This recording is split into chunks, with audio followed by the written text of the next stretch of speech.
देखा आजकल भैया केहू के घर आए जाए तो गोली चल जाएगी, लेकिन ये समय बियाह शादी में माफ होगारी लोग पैसा दे दे गरिया वाला। अब माता बन लोग बड़ा निमन से लहाय के गावली देखा नाम ना याद रहला तो कहली ललका टी शर्टवा वाला और टोपिया वाला करिया शर्टवा वाला मोबाइलिया वाला कैमरो वाला के नहीं छोड़े ले जा नहू के लहाय के गाय देवली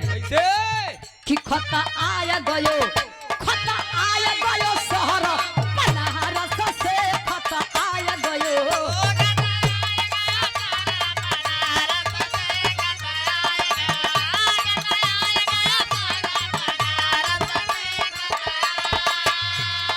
पढ़ल कि ना पढ़ाया वाला कि ना आहू करल कि ना करया वाला कि ना बहन बेचल कि ना बेचया वाला कि ना खत आय गयो शहर बनारस से खत आय गयो।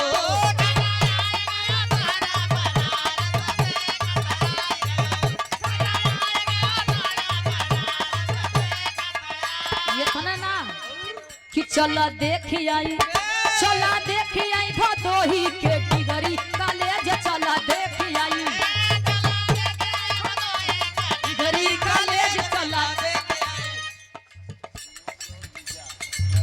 और दुल्हरा देखिए आप जीजा जी विनोद गौड़ जी ना ये बड़े सम्मान के साथ हमारे जीजा जी की तरफ से क्या अच्छा ये हमारे जीजा जी की तरफ से सादर 501 रुपया देकर सम्मानित कर गाड़ी के भाव पर गाड़ी इतना नहीं लगत भाव। अरे बात जीजा ने हुआ कि चला देखी आई ए जीजा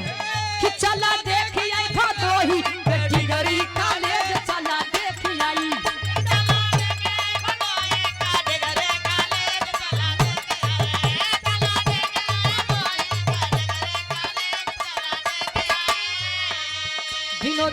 विनोद के बहिन के पढ़े में तेज न पढ़ावे में तेज खाली 10 गो लइका पटावे में तेज चला देखी आई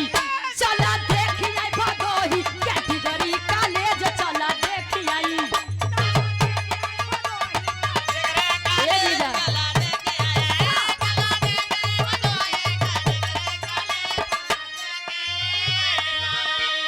ये देखा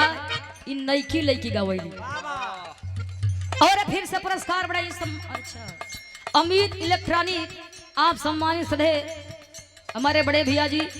आपके यहाँ कूलर सर्विस फ्रिज गीजर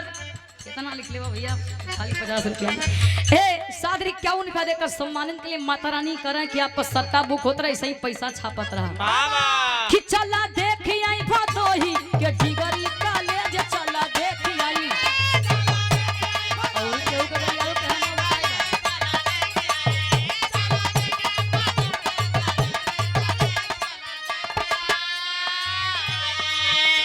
अरे जीजा के बहिना न पढ़े में तेज न पढ़ावे में तेज खाली 10 गो लइका पटावे में तेज चला देखी आई भदोही के डिगरी कॉलेज चला देखी आई।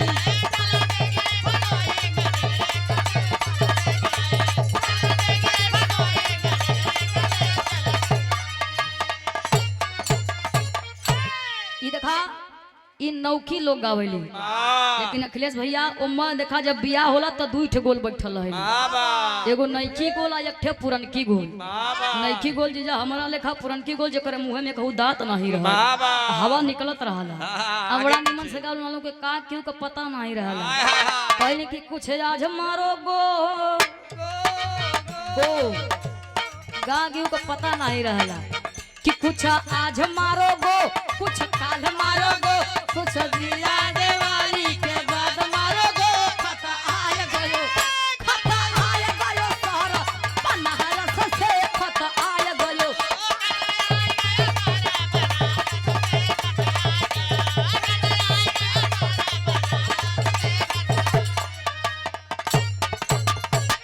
आई धून तरज हो गई देखा धून तरज एक ठे आनंद का छड़ी है